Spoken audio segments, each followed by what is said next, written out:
Hello நண்பர்களே, இன்னைக்கு நம்ம அலைஸ் டிராமாவோட 11வது எபிசோடு தான் பார்க்க போறோம். டிராமாவோட ஸ்டார்டிங்லயே நம்ம ஹீரோ கேப்டனோட கார் அங்க நின்று இருக்கிறதையும் பார்த்திருப்பாரு. பக்கத்திலேயே ஒரு பேஸ்மெண்ட் இருக்கிறதையும் ஒரு வழியா ஹீரோ பார்த்துட்டாரு.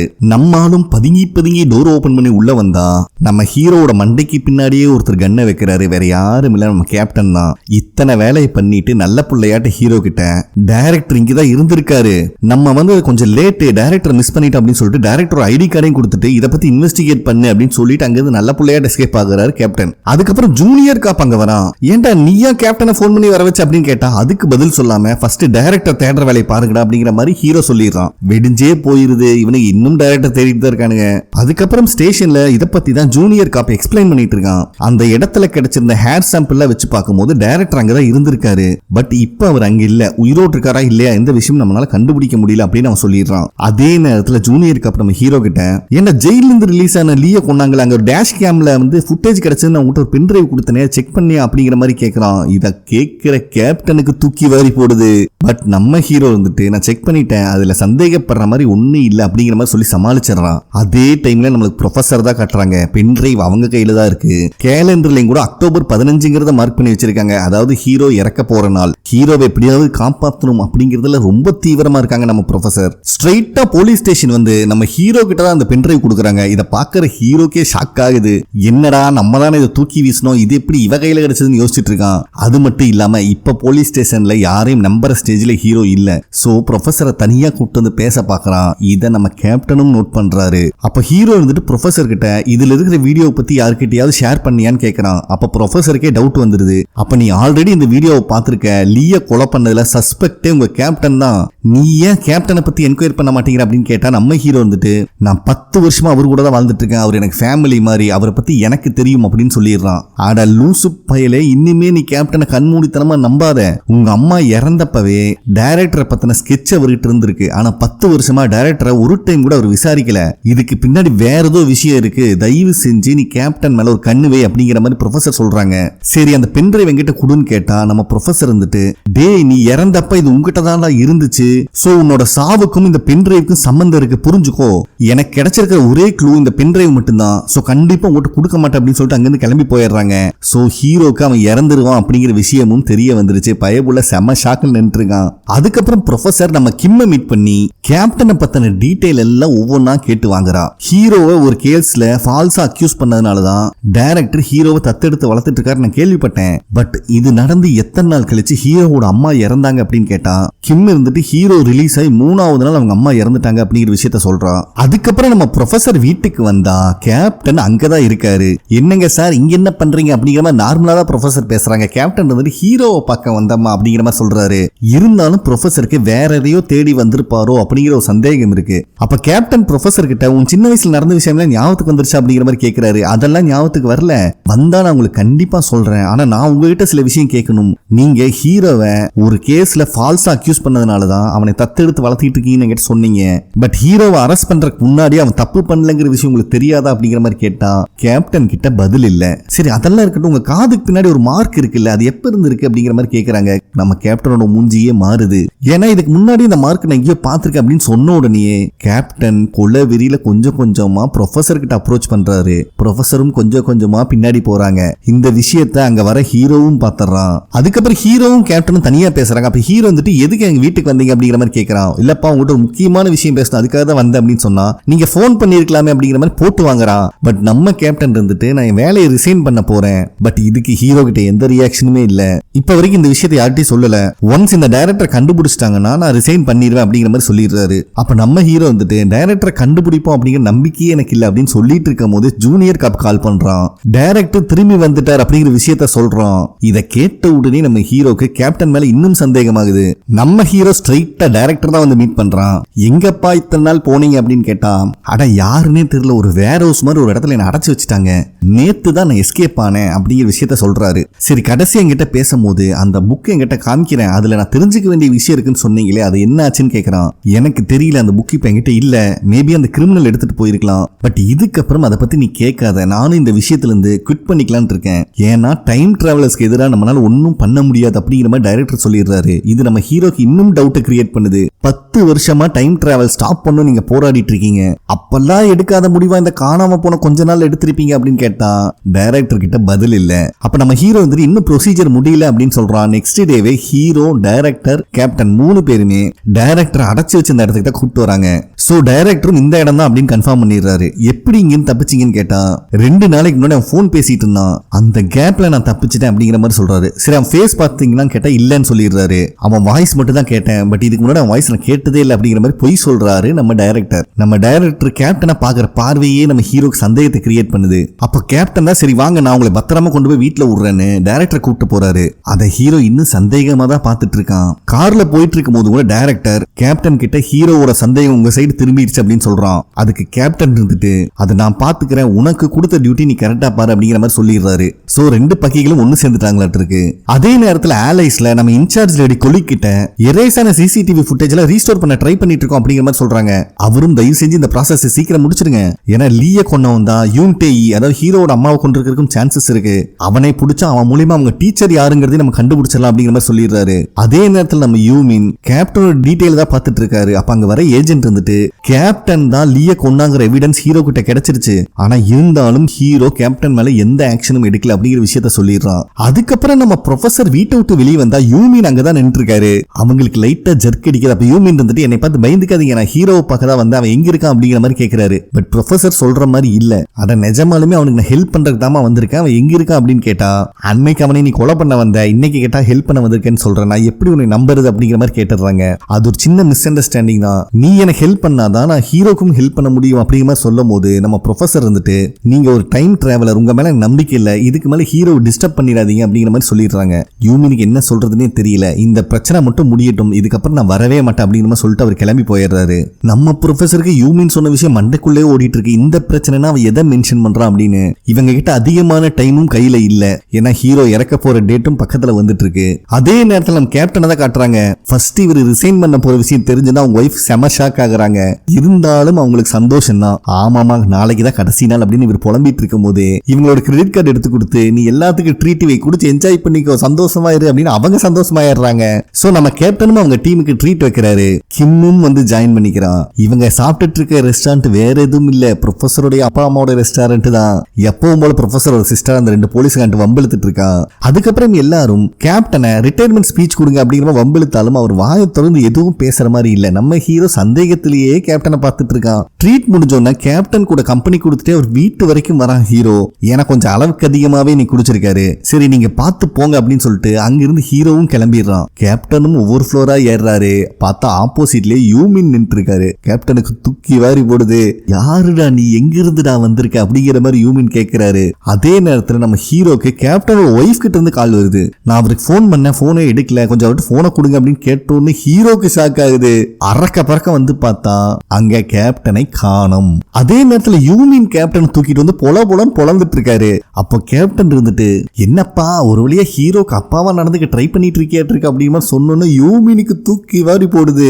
ஏன்னா இந்த விஷயம் யாருக்குமே தெரிஞ்சிருக்காது. டேய் உனக்கு எப்படா தெரியும், யாரா நீனா நக்கலா சிரிக்கிறாரு கேப்டன். கவலைப்படாத ராஜா, உன்னை எப்படி பேச வைக்கணும்னு எனக்கு தெரியும் ஒரே அடியில மட்டையாக்கிறாரு. அப்ப கரெக்டா யூமினுக்கும் ஒரு அடி விழுகுது. நம்ம ஹீரோ அங்க வந்துட்டான். டே லூசு பயலே, நான் உனக்கு ஹெல்ப் பண்ணதா ட்ரை பண்ணிட்டு இருக்கேன். உன் கேப்டன் ஒரு இல்லீகல் டைம் டிராவலர். உனக்கும் கேப்டன் மேல சந்தேகம் வந்துருச்சுங்கிறது எனக்கு நல்லாவே தெரியும். நான் உனக்கு ஹெல்ப் பண்ணதா ட்ரை பண்ணிட்டு இருக்கேன். உங்க அம்மாவை கொன்ன அதே ஆள் தான் உன்னையும் கொலை பண்ண போறான், ஞாபகம் வச்சுக்கோ.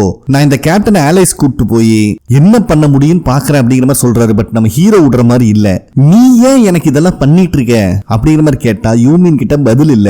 நான் உனக்கு கடைசியா வார்னிங் கொடுக்குறேன், இதுக்கு மேல கேப்டன் மேல ஒரு விரல் கூட படக்கூடாது, ஏன்னா அவர் எனக்கு அப்பா மாதிரி அப்படிங்கிற விஷயத்த இவன் அப்பா கிட்டயே சொல்லிட்டு இருக்கான். இப்பதான் கேப்டன் அவர் வீட்டுல கண்ண முழிக்கிறாரு.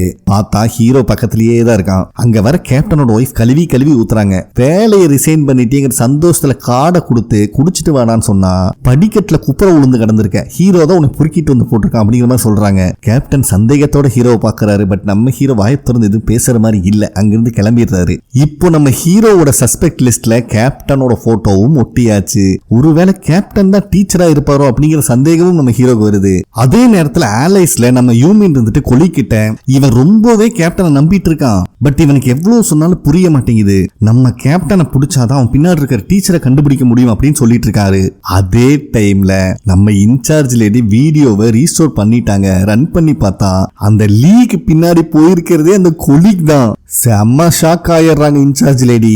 நம்ம யூமினும் கொலீக் கிட்ட பேசிட்டு இருக்கும் போது ஹீரோ இருந்த இடத்துக்கு பக்கத்துல தான் 2 டைம் கேட்வே ஓபன் ஆயிருக்கு. இதை பத்தி நான் ஃபர்தரா இன்வெஸ்டிகேட் பண்ண வேண்டியதுக்கு யார்ட்டையும் சொல்லிடாத அப்படின்னு சொல்லிட்டு அவரு கிளம்பி போயிடுறாரு. இப்பதான் கொலீகோட ஃபேஸை நம்மளுக்கு டெரரா காட்டி ஒரு பிளாஷ்பேக்கையும் காட்டுறாங்க. லீ ஜெயில இருந்து ரிலீஸ் ஆனதுக்கு அப்புறம் ஹீரோக்கு தான் ஃபர்ஸ்ட் கால் பண்ணிருப்பான். உங்க அம்மாவை கொன்னவன் எனக்கு தெரியும், சீக்கிரவான்னு சொல்லும் போதே டோர் ஓபன் பண்ணி யாரோ வராங்க. நம்ம லீயும் குஞ்ச மாதிரியே நின்றுட்டு டீச்சர் அப்படின்னு சொல்றான். வந்திருக்கிறது கொலீகு. சோ இவன் தான் எல்லாரும் சொல்லிட்டு இருக்கிற டீச்சரே. வந்தவன் ஒரு டேப்லெட் மாதிரி எதையும் எடுத்து கொடுக்கறான். இந்த லூசு பையனும் கொடுத்த உடனே வாங்கி சாப்பிட்டுறான். தம்பி உனக்கு 5 நிமிஷம் தான் டைம் இருக்கு உயிர் போறக்கு, அதுக்குள்ளே உண்மையை சொல்லிட்டீங்கன்னா ஆன்டிடோட் தருவேன் அப்படிங்கிற மாதிரி கெத்தா பேசிட்டு இருக்கான் கொலீகு. ஐயா என்னை மன்னிச்சிருங்க, நான் தெரியாம தப்பு பண்ணிட்டேன், இனிமேல் எந்த தப்பும் பண்ண மாட்டேன் காலில் உளுந்து கதறான் லீ. நம்ம கொலீகும் ஆன்டிடோட் தர மாதிரி வந்து கீழே போட்டு உடைச்சிடறான். சோ லீ அந்த இடத்துலயே இறந்துட்டான். அப்பதான் கரெக்டா நம்ம கேப்டனும் அங்க வந்திருப்பாரு. கொலீக பார்த்து ஷாக் ஆவாருன்னு பார்த்தா நீ ரொம்ப லேட்டுப்பா அப்படின்னு ஏதோ ஃப்ரெண்டு கிட்ட பேசுற மாதிரி பேசிட்டு லீயோட பிளட்ட தொடச்ச ஒரு கிளாத்தையும் அவர்கிட்ட கொடுத்து நல்லா பாத்துக்கோ அப்படின்னு சொல்லிட்டு கொலீக் அங்கிருந்து கிளம்புறாரு. இப்ப பிரசன்ட்ல ஏர்லைன்ஸ்ல கொலீக் ஒரு பாக்ஸ் எடுக்கிறாரு. அதுக்குள்ளதான் புக் ஆஃப் ப்ராபசி இருக்கு. சோ இந்த பக்கிக இந்த புக்குக்காக தான் டைம் டிராவல் பண்ணி வரானுங்க. ஆனா அந்த புக் இருக்கிற இடமே ஏர்லைன்ஸ் தான். அதுல என்ன போட்டிருக்குன்னா டைம் டிராவல் மூலமா பிறந்த ஒரு குழந்தை தான் இந்த டைம் டிராவலையே ரூல் பண்ண போறான் அப்படின்னு ஹீரோவை பத்தி போட்டிருக்கு. அதே டைம் நம்ம ப்ரொஃபஸரும் லீயோட கொலை சம்பந்தமான டீடைல சர்ச் பண்ணி பாக்குறாங்க. அப்ப ஹீரோ ரெஸ்ட் ரூம்ல இருக்கிற மாதிரி சத்தம் கேட்டோம்னா சரி அவன் மொபைல் ஏதாவது டீடைல் கிடைக்குதான்னு பார்க்கலாம் நோண்டி பார்ப்பாங்க. பட் பேட்டர்ன் போட்டிருக்கான். இதை இவங்க தப்பா போடுறக்குள்ளே நம்ம ஹீரோவே அங்க வந்துடுறான். இவங்களுக்கும் என்ன பண்றதுன்னு தெரியல. சோ ஹீரோ கிட்ட நான் கஷ்டப்பட்டு சர்ச் பண்ணி ஒரு ஆப்பை கண்டுபிடிச்சிருக்கேன். இது மூலியமா நம்ம 2 பேரும் எங்க இருந்தாலும் அவங்க லொகேஷனை ஒருத்தர் தெரிஞ்சுக்க முடியும் அப்படின்னு சொல்லிட்டு அந்த ஆப்பையும் இன்ஸ்டால் பண்ணி அதை எப்படி யூஸ் பண்றதுன்னு ஹீரோ சொல்லி கொடுத்துட்டு இருக்காங்க. அதுக்கு அப்புறம் இருந்து நம்ம ப்ரொஃபஸருக்கு வேலையை அப்பப்போ அந்த ஆப்பை ஓபன் பண்ணி ஹீரோ எங்க இருக்கான்னு செக் பண்ணிக்கிறது தான். இப்ப நம்மளுக்கு கேப்டனை தான் காட்டுறாங்க. ஒரு சர்ச்சுக்குள்ள வராரு. அங்கதான் கொலீகும் வெயிட் பண்ணிட்டு இருக்காரு. அப்ப கொலீக் இருந்துட்டு ஏர்லைன்ஸ்ல இருக்கிறவங்க ஹீரோனால டைம் டிராவல் பண்ண முடியுது அப்படிங்கறத கண்டுபிடிச்சிட்டாங்க. சோ டைமோட கண்ட்ரோல் ஹீரோ கைக்கு போயிருச்சுன்னா ரொம்ப ஆபத்தாயிரும், அதனால அவன் கதையை முடிச்சிரு அப்படின்னு ஆர்டர் போடுறாரு. இத கேட்கிற கேப்டனுக்கு தூக்கி வாரி போடுது. ஏன்னா பெத்த புள்ள மாதிரி வளர்த்திருக்காரு. அப்ப கேப்டன் இருந்துட்டு இன்னும் அந்த புக்கோட லாஸ்ட் பேஜ் கிடைக்கல, அதுல என்ன இருக்குன்னு நம்மளுக்கு தெரியல அப்படிங்கிற மாதிரி சொல்லி சமாளிக்கிறாரு. பட் கொலீக் இதெல்லாம் ஏத்துக்கிற மாதிரி இல்ல. அதை நம்ம கண்டுபிடிச்சுக்கலாம். பட் அதுக்குள்ளேயும் இதோட கண்ட்ரோல் ஹீரோ கிட்ட போச்சுன்னா டைம் டிராவல் ஒன்னு ஸ்டாப் ஆகிறதுக்கான சான்சஸ் இருக்கு. அது மட்டும் இல்லாம டைம் டிராவலர் எல்லாம் இங்கேயே ட்ராப் ஆயிருவாங்க. அதுக்கப்புறம் என்ன நடக்கும்னு யாருனாலே சொல்ல முடியாது. இப்ப நம்ம கிட்ட இல்லாத விஷயமே அந்த டைம் மட்டும்தான். அதனால ஹீரோ கதையை முடிச்சிரு அப்படின்னு சொல்லிடுறாரு. அதுக்கப்புறம் போலீஸ் ஸ்டேஷன்ல இருக்கிற ஹீரோக்கு கேப்டன் தான் கால் பண்றாரு. இன்னைக்கு நைட்டு நீ பிஸியா இல்லனா நம்ம ஃபிஷிங் போலாமா அப்படிங்கிற மாதிரி கேட்டோம். ஹீரோவும் சரின்னு சொல்லிடுறான். அதுக்கப்புறம் ஒரு கன்னை வேற எடுத்து வச்சுட்டு யோசிச்சு பாக்குறாரு. நம்ம கொலீக் சொன்ன விஷயத்த ஹீரோவோட கதையை முடிச்சிரு, அப்படி இல்லைன்னா உன்னோட ஒய்ஃபை நீ மறுபடியும் இழக்க வேண்டியது வரும். என்னுடைய கமாண்டை நீ மதிக்கல அப்படின்னா இதுக்கப்புறம் இங்க வாழ்றதுக்கான தகுதி உனக்கு இல்ல. உன்னை இங்கிருந்து எவிக் பண்ணிட்டு உன்னுடைய மெமரியை மொத்தமா அழிச்சுட்டுருவேன் எல்லாத்துக்கிட்ட இருந்தும் அப்படிங்கிற மாதிரி மிரட்டி இருக்காரு. சோ கேப்டனும் ஏதோ ஒரு விஷயத்துல மாட்டி இருக்காரு. அது என்ன விஷயங்கிறது கிளியரா சொல்லல. வீட்டுக்கு வந்த ப்ரொஃபஸரும் ஹீரோட லொகேஷனை செக் பண்ணலான்னு பார்த்தா அது மூவ்மெண்ட்ல இருக்கு. என்னடா ஸ்டேஷன்ல எல்லாம் வேற எங்கேயோ சுத்திட்டு இருக்காங்கிற டவுட் வேற. போன் பண்ணி பார்த்தா அவன் அட்டன் பண்ற மாதிரியும் இல்ல. நேர ஸ்டேஷனுக்கே வந்துடுறாங்க. அப்ப ஜூனியர் காப் இருந்துட்டு ஹீரோவும் கேப்டனும் வெளியே போயிருக்காங்க, எப்பாவது அவங்க அப்படி போவாங்க அப்படிங்கிற மாதிரி கேஷுவலா சொல்லிடுறான். இப்ப நம்ம ப்ரொஃபஸருக்கு என்ன பண்றதுனே தெரியல. அப்ப ஜூனியர் காப் கிட்ட அந்த பென்ட்ரைவ் எடுத்து கொடுத்துட்டு லீயோட மர்டர் கேஸ்ல சஸ்பெக்ட் உங்க கேப்டன் தான் அப்படிங்கிற மாதிரி சொல்லிடுறாங்க. நம்ம ஜூனியர் காப்புக்கே தூக்கி வாரி போடுது. இவரோட சீனியர் இல்லையா கேப்டன். இப்ப ஃபிஷிங்க்கு வந்த இவங்க 2 பேத்தையும் தான் காட்டுறாங்க. கேப்டன் நைஸா நழுவி கன்னை எடுத்து ஹீரோ பாயிண்ட் பண்றாரு. நம்ம ஹீரோக்கு கேப்டன் மேல இருக்க சந்தேகம் இப்ப ஃபுல்லா கன்ஃபார்ம் ஆயிருச்சு. அப்ப கேப்டன் வந்துட்டு என்னை மன்னிச்சிடறா, என் பொண்டாட்டி காப்பாத்துறதுக்கு இதை தவிர வேற வழி தெரியல அப்படிங்கிற மாதிரி சொல்றாரு. இப்பதான் நம்மளுக்கு ஒரு பிளாஷ்பேக்கை காட்டுறாங்க. ஆக்சுவலா இது 2050 ஐ மீன் ஃபியூச்சர்ல கேப்டனோட ஒய்ஃப் இறந்திருக்காங்க. கேப்டன் அங்க உட்காந்து கதறிட்டு கிடக்குறாரு. அப்ப அங்க வர கொலீக் இருந்துட்டு நான் உனக்கு இன்னொரு சான்ஸ் தரேன், திருப்பி உன் ஒய்ஃப் கூட வாழ்ற எடுத்துக்கிறியான்னு கேட்டா கேப்டன் கொலை காண்டாகிறாரு. ஏன்னா இவன் என்ன சொல்ல வரான் அப்படிங்கறது அவருக்கு புரியல. என்னடா உளறிட்டு இருக்க, அவதான் இறந்துட்டாலே நான் எப்படி திருப்பியும் அவளை பார்க்க முடியும் அப்படிங்கிற மாதிரி கேட்கிறாரு. அது கொலீக் இருந்துட்டு கவலைப்படாதப்பா, டைம் டிராவல் மூலியமா முடியும். ஆனா பதிலுக்கு நீ எனக்கு ஒரு உதவி பண்ணணும். 2010க்கு போய் எனக்கு தேவையான ஒரு பொருளை கொண்டு வரணும் அப்படிங்கிற மாதிரி சொல்லியிருக்காரு. நெக்ஸ்ட் சீன்லயே நம்ம கேப்டன் 2010க்கு டைம் டிராவல் பண்ணி வந்திருக்காரு. யூன்டேயோட வீட்டுக்கு வராரு நம்ம கேப்டன். அங்கதான் நம்ம ஹீரோ அவங்க அம்மா கூட எடுத்த போட்டோவை ஃபர்ஸ்ட் டைம் பார்த்திருக்காரு. வீட்டுல யாருமே இல்ல. பட் டைரக்டரோட விசிட்டிங் கார்டு இருக்கிறத பார்த்த உடனே யூன்டேய் அதாவது ஹீரோவோட அம்மா அங்கதான் போயிருப்பாங்கன்னு சொல்லிட்டு லேப்ல இருந்து அவங்களை ஃபாலோ பண்ண ஆரம்பிச்சிருக்காரு. அவங்க எங்க போனாலும் நம்ம கேப்டன் ஃபாலோ பண்ணிட்டு இருக்காரு. இந்த மாதிரி ஒரு மார்க்கெட்டுக்கு அவங்க போயிருக்கும் போது தான் 2010 இருந்த நம்ம கேப்டனோட ஒய்ஃபை அங்க பார்த்திருப்பாரு. சோ நம்ம கேப்டனுக்கு இப்பதான் டைம் டிராவல் மேல நம்பிக்கையே வந்திருக்கு. அதுக்கப்புறம் ஹீரோவோட அம்மாவை ஃபாலோ பண்றதை மறந்துட்டு கேப்டன் அவர் ஒய்ஃபை ஃபாலோ பண்ண ஆரம்பிக்கிறாரு. அப்பதான் பாஸ்ட்ல இருக்கிற கேப்டனையும் நம்மால் பாக்குறாரு. அவங்க ஒய்ஃபா 2010 கழுவி தான் ஊத்திட்டு இருக்காங்க. ஓ நீங்க தான் என் புருஷனா, மறந்தே போச்சு, பார்த்து ஒரு வாரம் ஆச்சுல, எங்கதான் போனீங்க ராஜா அப்படின்னு கேட்டா, சாரிமா கேஸ் சம்பந்தமா ஒருத்தனை சேஸ் பண்ணதுல ஒரு வாரம் போனதே தெரியல அப்படின்னு சொல்லிட்டு இருக்கும் போதே அவங்களுக்கு செம ஹெவியா பேட் ஸ்மெல் அடிக்குது. வேற யாரும் இல்ல கேப்டன் தான் காரணம். என்ன கருமண்டா உன் பாடியில் இப்படி ஸ்மெல் அடிக்குதுன்னு கேட்டா, நான் குளிச்ச ஒரு வாரம் ஆச்சு, பல்லு தேய்ச்சி 10 நாள் ஆச்சுங்கிற மாதிரி பஞ்சு டைலாக் விட்டுட்டு இருக்காரு. அதுக்கப்புறம் 2 பேரும் ஜாலியா அந்த பாத் ஹவுஸ் தான் வந்திருக்காங்க. அப்போ கேப்டனுக்கு ஸ்டேஷன்ல இருந்து கால் வருது, இங்க தேடிட்டு இருக்கவன் சிக்கிட்டான் அப்படின்னு. ஐயோ ரொம்ப நாளா தேடிட்டு இருக்க, இருங்க வந்துடுறேன்னு சொல்லிட்டு அங்கிருந்து அறக்க பறக்க கிளம்புறாரு. இத ஃபியூச்சர்ல இருந்து வந்த கேப்டனும் பார்த்துட்டு தான் இருக்காரு. அப்ப கரெக்டா ஃபியூச்சர்ல இருந்து வந்த கேப்டனை ஒருத்தன் இடிச்சிடறான். சோ இந்த கேப்டனோட மூஞ்சியும் அவங்க ஒய்ஃப் பாத்துறாங்க. என்னடா இப்பதான் தலைதறிக்க ஓடனா பில்லர் பின்னாடி ஒளிஞ்சு என்ன பண்ணிட்டு இருக்கான்னு அவங்களுக்கு சந்தேகம் வந்துருது. கேப்டனை போன் பண்ணி கேட்டா அவர் டீம் கூட அந்த திருட இருக்கிற இடத்துக்கு போயிட்டு இருக்காரு. நான் ரொம்ப பிஸியா இருக்கமா, போனே பண்ணிடாத அப்படின்னு கட் பண்ணிடுறாரு. அதுக்கப்புறம் என்ன பண்றதுன்னு தெரியாம ரொம்ப யோசிச்சுட்டு இருக்கும் போது அவரோட மொபைலுக்கு ஒரு கால் வருது. அட்டன் பண்ணி, நீங்க சொன்ன மாதிரியே யூன்டேயை பார்த்துட்டேன், பாஸ்ட்ல இருந்த என் ஒய்ஃபையும் பார்த்துட்டேன், ரொம்ப சந்தோஷமா இருக்கா, கண்டிப்பா யூன்டேயை கொன்னுட்டு சீக்கிரம் ரிட்டர்ன் வந்துடுறேன் அப்படிங்கிற மாதிரி சொல்லிட்டு போனையும் வைக்கிறாரு. அதுக்கப்புறம் கொஞ்ச நாளும் ஆகுது. கேப்டனோட ஒய்ஃப் அவர்கிட்ட வந்து எந்த கம்யூனிகேஷன் வராதுன்னா ரொம்ப ஃபீல் பண்ணி மெசேஜ் அனுப்பிட்டு இருக்காங்க. இத ஃபியூச்சர்ல இருந்து வந்த கேப்டனும் பார்த்துக்கிட்டு தான் இருக்காரு. சோ என்ன நடந்ததுன்னு அவர் சர்ச் பண்ணி பார்க்கும்போது தான் ஒரு கேஸ் சம்பந்தமா சர்ச் பண்ண போகும்போது கேப்டன் மிஸ் ஆயிட்டாரு அப்படிங்கிற விஷயமே தெரிய வருது. அதுல யார தேடி போனாங்க அப்படிங்கிற ஸ்கெட்சும் இருக்கு. உடனே ஃபியூச்சர்ல இருந்து வந்த கேப்டன் அவன் இருக்கிற இடத்தையும் கண்டுபிடிச்சு வந்துடுறாரு. பைபிள ஃப்ரெஷ்ஷா யாரையோ குத்திட்டு கத்திய வாஷ் பண்ணிட்டு இருக்கான். கேப்டனை பார்த்த உடனே செம ஷாக்கு. இப்பதான்டா நான் உன்னை குத்திட்டு வந்தேன், நீ எப்பரா நல்லா இருக்க அப்படின்னு கேட்க அடி உழுகுது. எந்த இடத்துல வச்சு குத்தன, ஒழுங்கா சொல்லுடா சொல்றேன், கேட்டு அடிக்கிறாரு. அதே நேரத்துல ஆள் இல்லாத காட்டுக்குள்ள கத்தி குத்தோட கிடக்குறாரு பாஸ்ட்ல இருக்கிற கேப்டன். அதே இடத்துக்கு ஃபியூச்சர்ல இருந்து வந்த கேப்டனும் வந்துடுறாரு.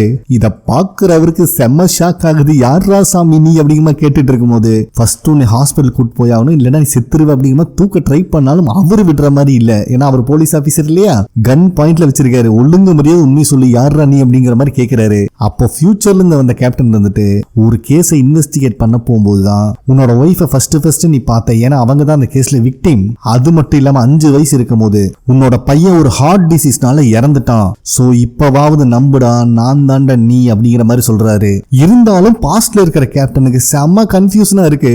அவரோட உருவத்திலே ஒருத்த கண்ணு முன்னாடி வந்து நின்னுட்டு நான் தாண்டா நீ ஃபியூச்சர்ல இருந்து வந்திருக்க அப்படின்னு சொன்னா எப்படிதான் நம்ப முடியும்? அப்போ ஃபியூச்சர்ல இருந்து வந்த கேப்டன் இருந்துட்டு உன் குழந்தை இறந்ததுக்கு அப்புறம் தான் நீ வீட்டுக்கு போக விரும்பாம ஃபுல் டைம் ஆபீஸ்லயே ஸ்பெண்ட் பண்ண ஆரம்பிச்ச, ஒரு நாள் கூட நீ லீவ் எடுத்தது கிடையாது. அது மட்டும் இல்ல நிறைய டைம் நீ வீட்டுக்கு போயிருக்க, ஆனா ஃபர்ஸ்ட் ஃப்ளோரோட நின்னுட்டு திரும்பி வந்துருவ. அந்த அளவுக்கு நீ கில்ட்டியா ஃபீல் பண்ணிட்டு இருந்த. பட் அந்த காரணத்தினாலதான் உன் ஒய்ஃபுக்கு உடம்பு சரியில்லைங்கிற விஷயமே உனக்கு தெரியாம போச்சு.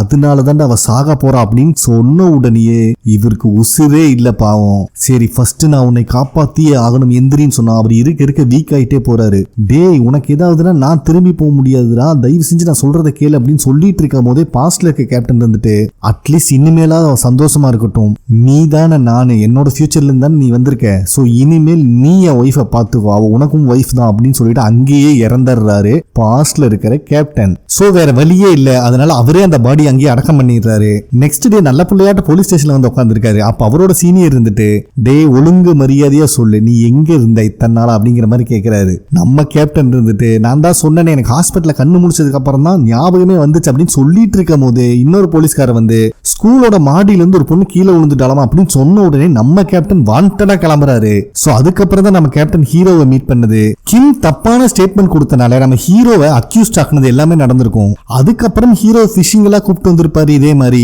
2 பேத்துக்குள்ள நல்ல ஒரு அண்டர்ஸ்டாண்டிங் இருக்கும், பாண்டிங் கிரியேட் ஆயிருக்கும். அப்ப நம்ம கேப்டன் இருந்துட்டு ஏன்டா போலீஸ் ஆகணும்னு எடுத்த முடிவு கன்ஃபார்ம்டா, எனக்கு என்னமோ உனக்கு சூட் ஆகும்னு தோணல, நீ வேற ஏதாவது செலக்ட் பண்ணிக்கலாமே அப்படிங்கிற மாதிரி சொல்றாரு. பட் நம்ம ஹீரோ அவங்க அம்மாவை கொன்னவனை கண்டுபிடிச்சே ஆகணும் அப்படிங்கிற மாதிரி சொல்லிடுறான். அப்ப கேப்டன் இருந்துட்டு நீ கவலைப்படாத, எனக்கு இன்னும் கொஞ்சம் டைம் கூட அவனை நானே கண்டுபிடிக்கிறேன் அப்படிங்கிற மாதிரி ப்ராமிஸ் பண்ணிருப்பாரு. அதை எல்லாத்தையும் பிரசன்ட்ல இருக்கிற ஹீரோ நினைச்சு பார்த்துட்டு இருக்கான். இப்படி எல்லாம் இருந்தாலடா நீயே இப்ப என் முன்னாடியே கண்ண தூக்கிட்டு நிக்கிறியடா அப்படிங்கிற மாதிரி.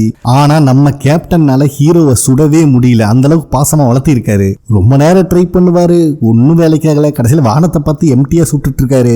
ஏன்டா நான் உன்னை கொல்றதுக்காக தான் இங்க கூப்பிட்டு வந்தேன், உன்னை கன் பாயிண்ட் நிறுத்தி இருக்கேன், ஒரு ரியாக்ஷன் இல்லாம இருக்கேன், நீ எல்லாம் என்னடா போலீஸ் அப்படின்னு உரிமையில திட்டிட்டு இருக்காரு. பட் நம்ம ஹீரோ இருந்துட்டு எல்லாம் எனக்கு தெரியும், பண்றது நீயாச்சே, நான் என்ன பண்ண முடியும் அப்படின்னு அசால்ட்டா சொல்லிடுறான். சோ கேப்டன்னால எதுவுமே பண்ண முடியல. அது மட்டும் இல்லாம எங்க அம்மாவை கொன்னவனை கண்டுபிடிச்சு தரேன்னு 10 வருஷத்துக்கு முன்னாடி நீ ப்ராமிஸ் பண்ணிருக்க, அந்த நம்பிக்கை எனக்கு இருக்கு அப்படிங்கிற மாதிரி வேற பேசுறான். அதனால நம்ம கேப்டன் ஹீரோ அங்க இருக்கிற போர்ட்ல ஹேண்ட் கஃப் போட்டு லாக் பண்ணிடுறாரு. ஹீரோவோட மொபைலையும் அவர் எடுத்து வச்சுக்கிறாரு. கவலைப்படாத, உங்க அம்மாவை கொன்னவனை கண்டிப்பா நான் கண்டுபிடிப்பேன், காலையில வரைக்கும் நீ இங்கே இரு, எனக்கு ஏதாவது ஆச்சுன்னா என் ஒய்ஃபை மட்டும் நல்லா பாத்துக்கோ அப்படின்னு சொல்லிட்டு அங்கிருந்து ஓடிடுறாரு. நம்ம ஹீரோக்கு என்ன பண்றதுன்னே தெரியல, அந்த ஹேண்ட் கஃப்ல இருந்து ரிலீஸும் ஆக முடியல, கத்துன்னு கத்தி கதறான். அதே நேரத்தில் நம்ம கேப்டன் அவர்கிட்ட இருக்க மொபைல்ல கொலீக் கால் பண்ணி ஹீரோவோட கதையை முடிச்சிட்டேன், அவனை பத்தி இன்னொரு விஷயமும் தெரிய வந்துச்சு, நம்ம 2 பேரும் டைரக்டா மீட் பண்ணலாமான்னு கேக்குறான். அவரு ஒரு லொகேஷன் சொன்னோன்னா அங்க வரேன்னு சொல்லிட்டு கிளம்பி போயிட்டு இருக்காரு கேப்டன். அப்போ ஹீரோவை தேடிட்டு ஆப்போசிட்ல வந்துட்டு இருக்கிற ப்ரொஃபஸரும் கேப்டன் இவங்களை கிராஸ் பண்ணி போறத பாத்துறாங்க. இவங்க தான் ஹீரோட மொபைல் அந்த ட்ராக்கிங் ஜிபிஎஸ் வச்சிருக்காங்களே ஆப். சோ இவங்க மொபைல் ஆன் பண்ணி பார்த்தா கேப்டன் கிட்ட ஹீரோட மொபைல் இருக்கறனால அதுலதான் ஹீரோ இருக்கான்னு நினைச்சிட்டு இவங்களும் கேப்டனை ஃபாலோ பண்ணி போயிட்டு இருக்காங்க.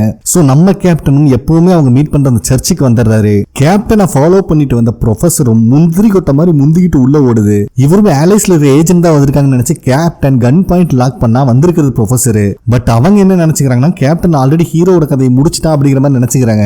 ஏன்டா இப்படி எல்லாம் பண்ண அப்படின்னு கத்திட்டு இருக்கும் போது கேப்டன் கிட்ட இருக்கிற மொபைலுக்கும் கால் வருது. அப்போ கொலீக் இருந்துட்டு, ஏன்பா நான் எவ்வளவு சொல்லி நீ கேட்கல, இதெல்லாம் பண்ணா ஹீரோவை காப்பாற்ற முடியும்னு நினைக்கிறியா அப்படிங்கிற மாதிரி சொல்றான். இப்பதான் கொலிய காட்டுறாங்க.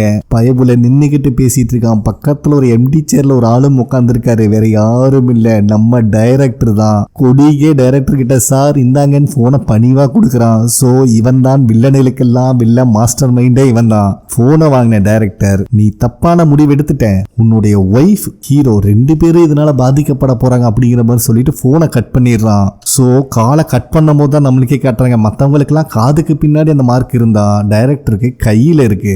இப்ப ஹீரோ இருக்கிற இடத்துக்கு டைரக்டரும் வந்துடுறாரு. நீ எப்படா இங்க வந்து அப்படின்னு ஹீரோ கேட்டுட்டு இருக்கும் போதே டைரக்டர் நக்கலா, பரவாயில்ல நீ இந்த அளவுக்கு முக்கியமா கேப்டனுக்கு அப்படிங்கிற மாதிரி சொல்றான். நம்ம ஹீரோக்கு தூக்கி வாரி போடுது. அப்ப இது எல்லாத்துக்கும் காரணம் நீதானா, யாரா நீ, எதுக்காக இத்தனை வருஷம் என்னை ஏமாத்திட்டு இருக்க அப்படிங்கிற மாதிரி கேட்கறான் ஹீரோ. அப்ப டைரக்டர் வந்துட்டு இதே கேள்விதான் அவங்க அம்மாவும் கேட்டாங்க அப்படிங்கிற சொல்லிட்டு ஹீரோவை கன் பாயிண்ட்ல லாக் பண்றான். அந்த இடத்துக்கு நம்ம ப்ரொஃபஸரும் அறக்க பறக்க வராங்க. காரை விட்டு இறங்கி ஓடி வரலான்னு பார்க்கும்போது புல்லட் சவுண்ட் ஒன்று கேக்குது. ஷாக்காய் அதே இடத்துல நின்னுறாங்க. சோ அங்க இருந்தது 2 பேர், ஒன்னு டைரக்டர் இன்னொரு ஹீரோ. டைரக்டர் கையில கன் இருந்துச்சு. யாரை போட்டாங்கன்னு எதுவுமே தெரியாம இவங்க பதட்டத்துல நிக்கிற இதே இடத்துல இந்த எபிசோடையும் மரணமாசா கம்ப்ளீட் பண்றானுங்க. ஓகே நண்பர்களே, கண்டிப்பா உங்களுக்கு பிடிச்சிருக்கு நம்புறேன். நெக்ஸ்ட் எபிசோட்ல மீட் பண்ணலாம். நன்றி.